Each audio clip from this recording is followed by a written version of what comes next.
संसद में मेरे साथी भाई रमेश बिधूड़ी जी, सांसद श्रीमान राम कुमार वर्मा जी, जिला के अध्यक्ष श्रीमान सत्यनारायण शाहरा जी, प्रदेश के एसटी मोर्चा के अध्यक्ष श्रीमान राम किशोर मीणा जी, जहां भी मेरी नजर पहुंच रही है, लोग ही लोग नजर आ रहे हैं।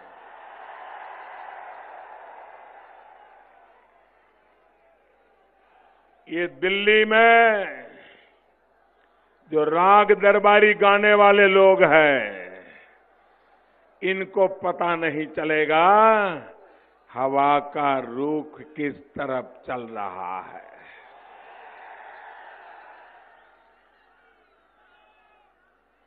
भाइयों बहनों,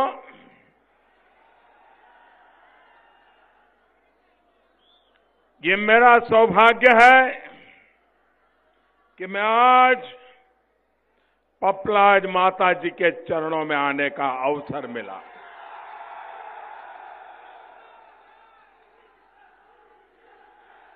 और पपलाज माता जी के आशीर्वाद के साथ मैं सबसे पहले चाहूंगा हम पूरी शक्ति से पपलाज माता जी का स्मरण करें। मेरे साथ बोलिए, पपलाज माता जी की, पपलाज माता जी की, पपलाज माता जी की। भाइयों बहनों, इस चुनाव में भारतीय जनता पार्टी के कर्मठ कार्यकर्ता, जन सामान्य की सेवा में समर्पित जनता के सेवक, हमारे उम्मीदवार सिकराई से श्रीमान विक्रम बंसीलाल जी, आइए इधर आइए विक्रम जी। दौसा से श्रीमान शंकरलाल जी शर्मा, लालसोट से श्रीमान रामविलास मीणा जी, बंदी कुई से राम किशोर सैनी जी, महुआ से श्रीमान राजेंद्र मीणा जी, मंच पर विराजमान सभी नेतागण, आप सबसे मेरा आग्रह है, दोनों हाथ ऊपर करके मुट्ठी बंद करके भारत मां की जय बोल करके इनको आशीर्वाद दे। भारत माता की, भारत माता की, भारत माता की। बहुत बहुत धन्यवाद। भाइयों बहनों,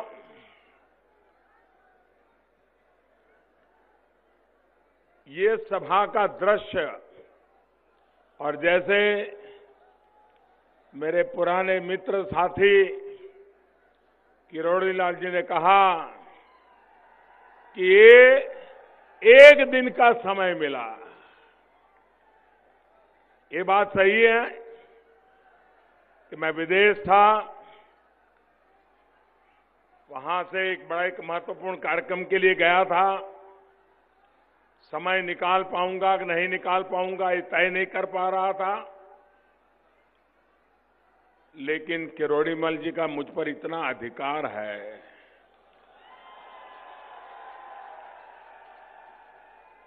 जब मैं संगठन का काम करता था और राजस्थान में आता था, तो यही महाशय मेरे मार्गदर्शक हुआ करते थे।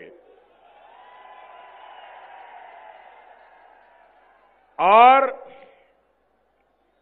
जब मैं गुजरात का मुख्यमंत्री बना, कोई ऐसा अवसर नहीं आया जब किरोड़ीमल जी,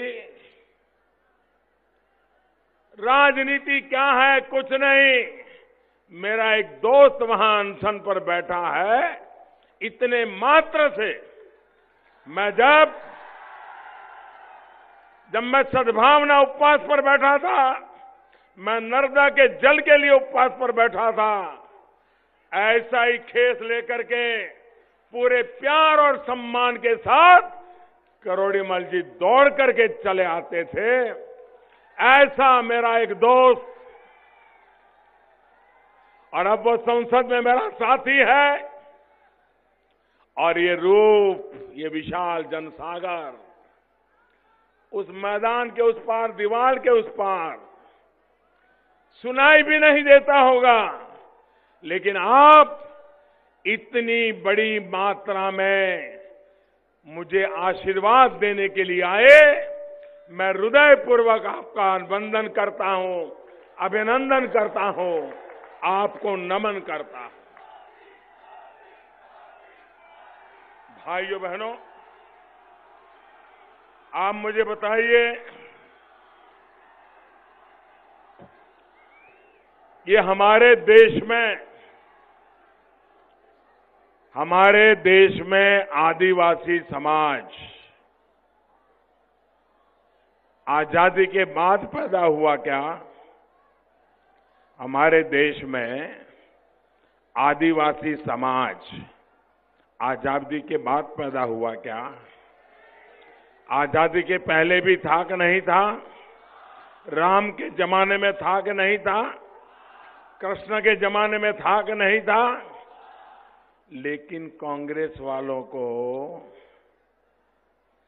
कांग्रेस की इतनी सरकारें आके गई, उनको कभी भी आदिवासियों की याद नहीं आई।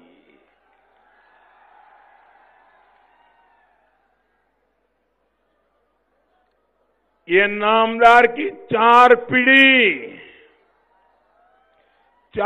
पीढ़ी देश चलाती थी, लेकिन उनको कभी विचार नहीं आया कि देश में आदिवासियों का अलग मंत्रालय होना चाहिए, आदिवासियों के लिए अलग मंत्री होना चाहिए, आदिवासियों के लिए अलग बजट होना चाहिए। ये अटल बिहारी वाजपेयी जब देश के प्रधानमंत्री बने, उसके बाद इस देश में आदिवासियों के लिए अलग विभाग बना, अलग मंत्रालय बना, अलग बजट बना, अलग मंत्री बना। भाइयों बहनों, चार पीढ़ी तक ये कांग्रेस वालों को आदिवासी कभी याद नहीं आए, लेकिन वोट बैंक के खातिर